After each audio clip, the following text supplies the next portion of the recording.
De regreso, vamos a hablar de televidente. Visión económica a las 18 horas. Leonardo Valverde se queda trabajando con ustedes con la excusa de Alejandro Noel Cabrera, que por asuntos familiares tiene que retirarse en estos momentos. Me quedo cumpliendo con el deber de llevarle nuestra manera de analizar los acontecimientos más importantes de la economía nacional y de la economía internacional, que es la rama que yo humildemente manejo.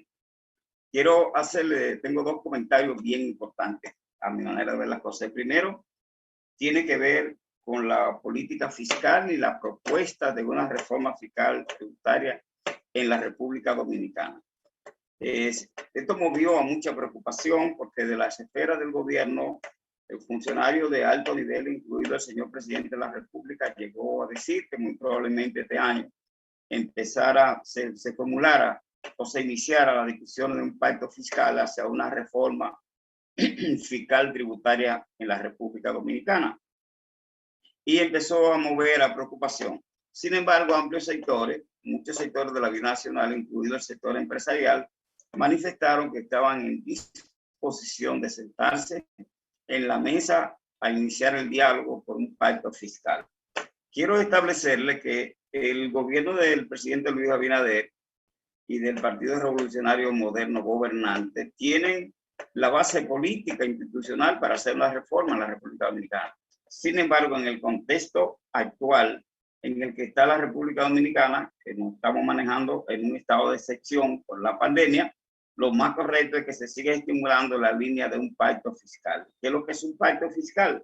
Un pacto fiscal es arribar a un conjunto de consensos sobre temas del interés común en la administración de los ingresos y en la planificación del gasto en la República Dominicana. De eso que estamos hablando cuando hablamos de un pacto fiscal. Es para que nos pongamos de acuerdo en las grandes decisiones de cómo vamos a captar los ingresos, si vamos a reestructurar los mecanismos que tenemos para las recaudaciones y a la vez vamos a evaluar y a racionalizar la estructura del gasto público en República Dominicana. El elemento político de la discusión en torno al pacto fiscal, ¿hay condiciones en la República Dominicana para un pacto? Yo pienso que sí hay condiciones, por razones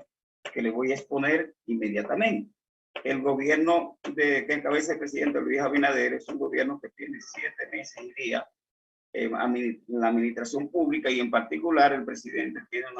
un nivel de aceptación bastante aceptable porque las medidas que ha estado tomando han sido medidas que en lo fundamental la población la ha estado viendo como coherente con la coyuntura y la situación que está viviendo la República Dominicana.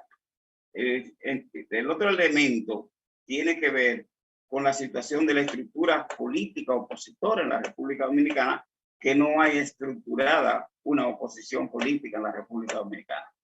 El Partido de la Liberación Dominicana, que es el partido mayoritario, no tengo duda, por los resultados recién pasados a las elecciones, sigue siendo el partido mayoritario, pero tiene una situación interna muy calamitosa y tiene una situación en lo que tiene que ver con la estructura judicial del país bastante complicada, y tienen que concentrarse en resolver ese problema, y ahora no pueden en medio de esa situación salir a hacer una oposición política beligerante, independientemente de los documentos que le dieron algunos miembros del Comité Central y el Comité Político de esa organización política. No está en condiciones en estos momentos de repeler una decisión de un pacto de la reforma fiscal tributaria en la República Dominicana, sino que a mi manera de ver la cosa, lo que más le convendría es sentarse en la mesa y participar, independientemente que tengan posiciones encontradas con las posiciones que pueda levantar el gobierno central. Y la Fuerza del Pueblo, que dirige Leonel Fernández, y las otras fuerzas políticas, la Fuerza del Pueblo está en un proceso de reestructurar su partido, de formar su partido, y no van a hacer oposición política significativa en esta coyuntura. Por tanto, lo que más le conviene es dejarse ver donde se estén tomando decisiones a favor del pueblo, tanto el PLD como la Fuerza del Pueblo y las otras organizaciones que son importantes para mí, independientemente de la cantidad de gente que tengan. En un sistema democrático, todas las fuerzas tienen su valor y tienen su franja de poder, que también tienen que ir a la mesa. El sector empresarial, al que más le conviene que haya una reforma fiscal tributaria de esa naturaleza, es al sector empresarial, porque con la situación actual que tiene el gobierno de precariedad en la captación de ingresos para financiar los gastos, si sigue así, no va a tener de otra que quitar los incentivos que algunos sectores económicos tienen. Si se quitaran los incentivos, cosas que yo no creo que se puedan quitar de un golpe, aquí no habría necesidad de una reforma fiscal tributaria, porque con los ingresos que significa el costo fiscal en la República Dominicana, que no es más que la sumatoria de las exenciones y las exoneraciones que hacen los gobiernos, sectores específicos, con eso se pudiera financiar la diferencia del déficit en el presupuesto general de la nación año tras año, e incluso se pudiera empezar a encarar el déficit cuasi fiscal del Banco Central, que esté establecido que con dinero del pueblo que hay que reducir ese déficit, porque el gobierno se comprometió a transferirle del presupuesto los ingresos al Banco Central los recursos suficientes para ir eliminando esos déficits y para cubrir las pérdidas que anualmente tiene el Banco Central de la República Dominicana. Es en ese contexto. Y para terminar el análisis, entonces planteó las dos variables, las dos aristas del pacto y la reforma que se está planteando. Si vamos a hacer una reforma fiscal, eso quiere decir que vamos a cuestionar la estructura del gasto público en la República Dominicana. Y una nueva metodología habrá que establecer de cuáles son las prioridades nacionales para que las inversiones se hagan en eso. Por otra parte, la estructura de los ingresos también hay que hacer una evaluación de cuáles son los sectores que más están apostando. Porque cuando yo analizo las recaudaciones del gobierno y veo el monto que recibe vía los impuestos indirectos al consumo, entonces me doy cuenta de que los pobres de República Dominicana sí pagan impuestos, de que la micro, pequeña y mediana empresa sí pagan impuestos, y las que son informales, que son la gran mayoría de las microempresas, también pagan impuestos, porque no lo están pagando en tributaciones a partir de las figuras de ITEVI, selectiva consumo, sino que lo están pagando directamente en el consumo de materia prima y en el consumo familiar que realizan esas microempresas de la República Dominicana, que son más del 95% de la estructura de la empresarial del país. Entonces, a propósito de un pacto fiscal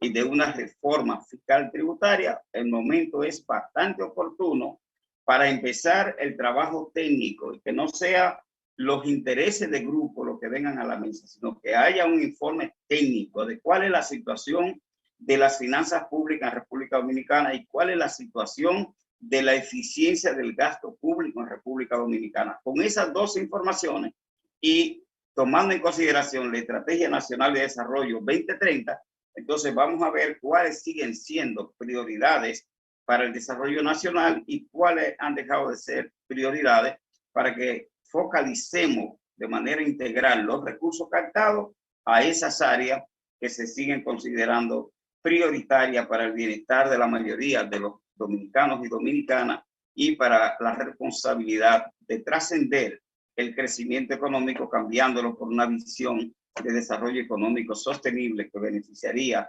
a todos los dominicanos y a todas las dominicanas. El segundo tema que les traigo a la consideración de ustedes, amables televidentes,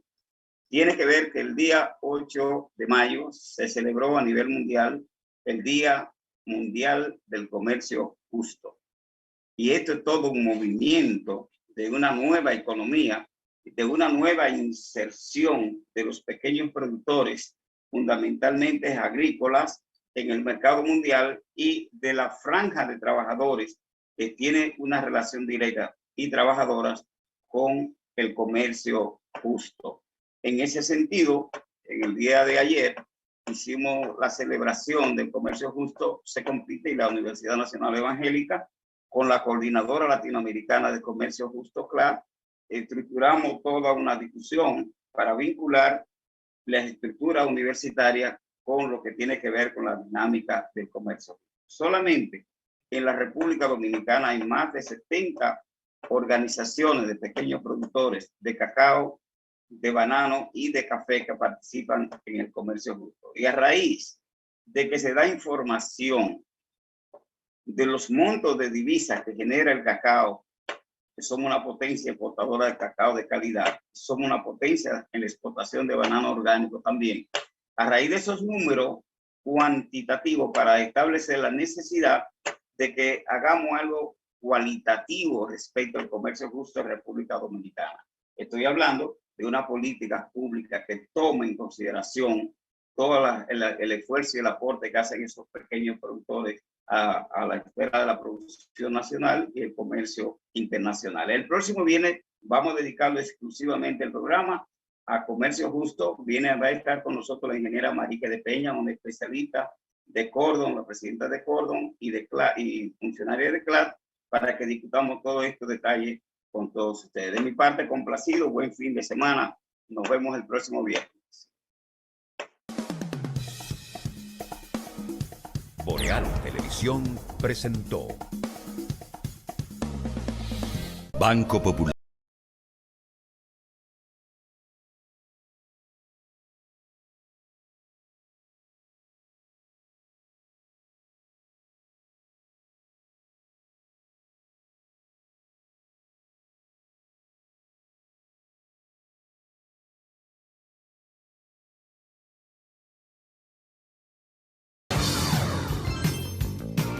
Estás viendo Boreal Televisión, Voz Dominicana.